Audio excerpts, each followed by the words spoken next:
तो नमस्कार दोस्तों, आज की इस वीडियो में जानेंगे कि आप यानी एसआई कैसे बने। एसआई बनने के लिए आपकी एजुकेशनल क्वालिफिकेशन क्या होनी चाहिए, एसआई बनने के लिए जो है आपकी एज लिमिट क्या होनी चाहिए, एसआई बनने के लिए योग्यता क्या होनी चाहिए। ओके।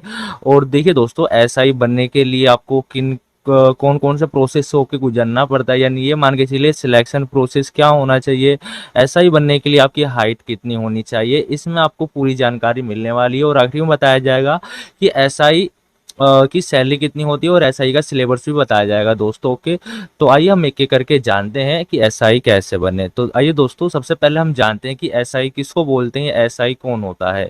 तो देखिए दोस्तों, एसआई को सब इंस्पेक्टर बोला जाता है। एसआई की फुल फॉर्म होती है सब इंस्पेक्टर।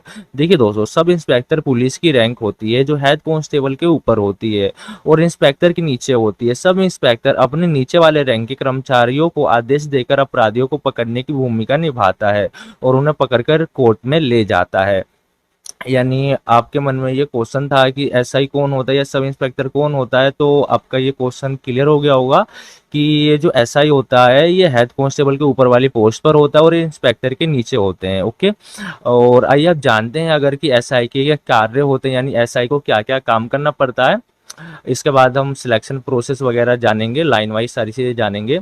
तो देखिए दोस्तों, एक सब इंस्पेक्टर हेड कांस्टेबल और कांस्टेबल को अपनी पुलिस चौकी के अंतर्गत आने वाले सभी स्थानों पर हो रहे अपराधों को रोकने के लिए अपराधियों को पकड़ने की अनुमति दे सकता है।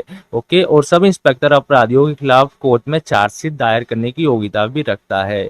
और देखिए दोस्तों, अपने पुलिस चौकी के अंतर्गत आने वाले सभी इलाके कि जो अपराधी हैं, मतलब जहां पर भी उनकी पोस्टिंग होती है उस उनका जो एरिया होता है, वहां के जो भी मतलब अपराधी होंगे उन्हें पकड़ने की भी इजाजत रखता है। ओके, यानी किसी से परमिशन लेने की जरूरत नहीं है। अगर किसी ने कोई गलती करी है तो वो उनको पकड़ सकते हैं। और देखिए दोस्तों, एक सब इंस्पेक्टर को अपने पुलिस चौकी के नीचे आने वाले शहर की पूरी परमिशन होती है कि वह उस शहर में शांति व्यवस्था बनाए रखे। इसके लिए वह जो करना चाहता है वो करने की उसे पूरी अनुमति होती है। जैसा कि मैंने आपको अभी पहले ही बताया था कि जो भी एरिया उनके अंदर में आता है तो उन्हें ऊपर से पूरी परमिशन होती है, उनको किसी से ऑर्डर लेने की जरूरत नहीं पड़ती है।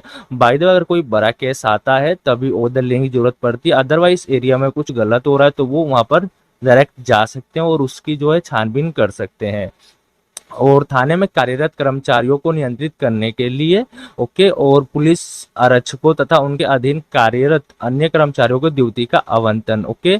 और अपने क्षेत्र के लोगों और समस्याओं से परिचित होना। और देखिए दोस्तों, और जो खुफिया लोग होते हैं उनका रिकॉर्ड पढ़ना और उनकी गतिविधियों पर नजर रखना, ये सभी कार्य जो थे एक सब इंस्पेक्टर के थे। अब अगर हम जाने कि सब इंस्पेक्टर बनने के लिए एजुकेशनल क्वालिफिकेशन क्या होनी चाहिए, तो देखिए दोस्तों, पुलिस सब इंस्पेक्टर की परीक्षा वही विद्यार्थी दे सकता है जिसके पास किसी भी मान्यता प्राप्त विश्वविद्यालय से ग्रेजुएशन की डिग्री हो और ग्रेजुएट की डिग्री में उसे 50% अंक होने आवश्यक हैं। देखिए दोस्तों, काफी सारे लोगों को आपने देखा होगा जो 12th के बाद पुलिस में चले जाते हैं। तो देखिए दोस्तों, मैं आपको एक चीज क्लियर कर दूं, अगर आपको एसआई बनना है यानी सब इंस्पेक्टर बनना है ना, तो आपने ग्रेजुएशन कर रखा और ग्रेजुएशन में आपके 50% मार्क्स होने चाहिए।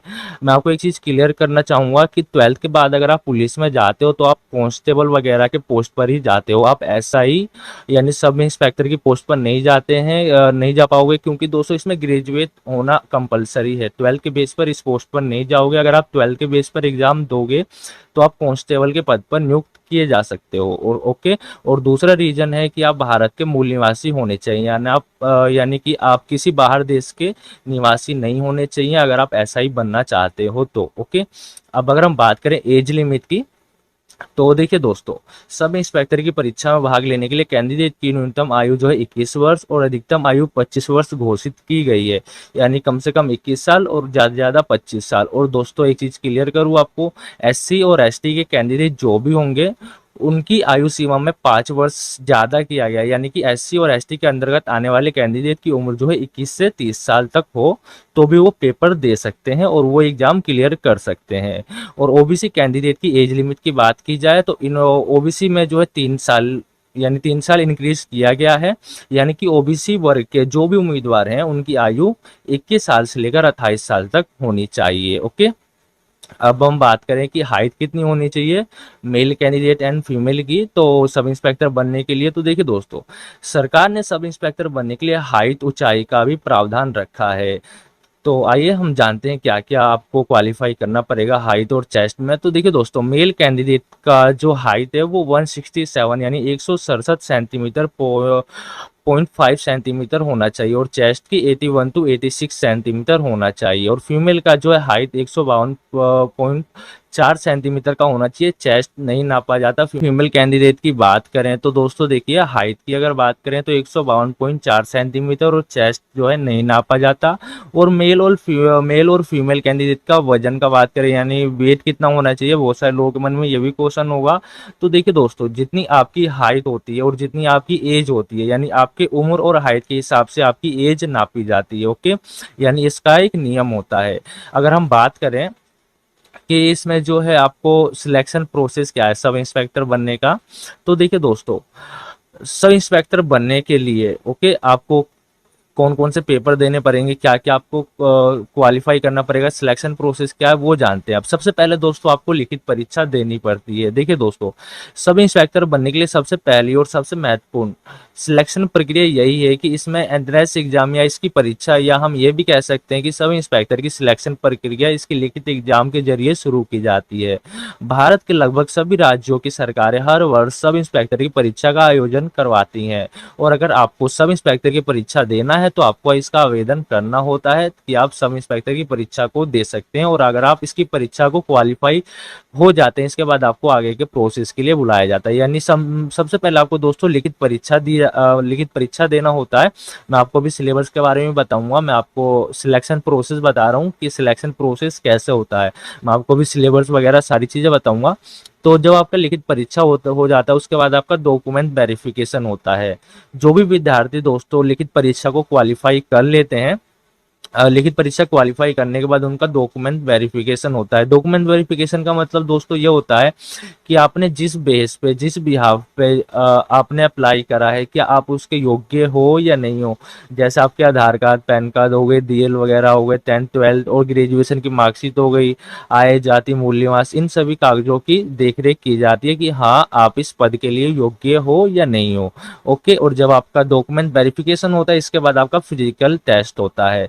जब आपने सब इंस्पेक्टर की परीक्षा और इसके डॉक्यूमेंट वेरिफिकेशन के स्टेप को पूरा कर लिया जाता है, तब आपके सामने अगला स्टेप आता है फिजिकल टेस्ट का। इसमें आपके स्वास्थ्य का फिजिकल टेस्ट लिया जाता है। डॉक्यूमेंट वेरिफिकेशन होने के बाद परीक्षार्थी को फिजिकल टेस्ट के लिए बुलाया जाता है। इसके लिए आपको फिजिकल फिट होना बहुत ही ज़्यादा जरूरी है। सब इंस्पेक्टर बनने के लिए फिजिकल रूप से फिट होना बहुत ज़्यादा अनिवार्य है। फिजिकल रूप से फिट यानी कि देखिए दोस्तों, आपके शरीर में कोई कमी नहीं होनी चाहिए। फिजिकल यानी कि आपकी हाइट वगैरह जो मैंने आपको बताया, आपके चेस्ट वगैरह सब भी सही होनी चाहिए, आपकी आंखों की जो है दृष्टि सही होनी चाहिए, यानी आपकी आंखों का विजन सही होना चाहिए, और आपको कोई गंभीर बीमारी नहीं होनी चाहिए या फिर जानलेवा बीमारी नहीं होनी चाहिए। इसके बाद दोस्तों होता है आपका, जब ये क्लियर हो जाता है, इसके बाद आपकी सब इंस्पेक्टर की ट्रेनिंग होती है। जब आप इन 3 स्टेप यानी परीक्षा और डॉक्यूमेंट वेरिफिकेशन और फिजिकल टेस्ट को पास कर लेते हैं, तब आपको सब इंस्पेक्टर की ट्रेनिंग के लिए बुलाया जाता है। ये सब इंस्पेक्टर बनने का आखिरी प्रोसेस होता है। इसमें जो भी कैंडिडेट क्वालिफाई हो रखे होते हैं, उन सभी कैंडिडेट को 6 महीने या 12 महीने की ट्रेनिंग दी जाती है।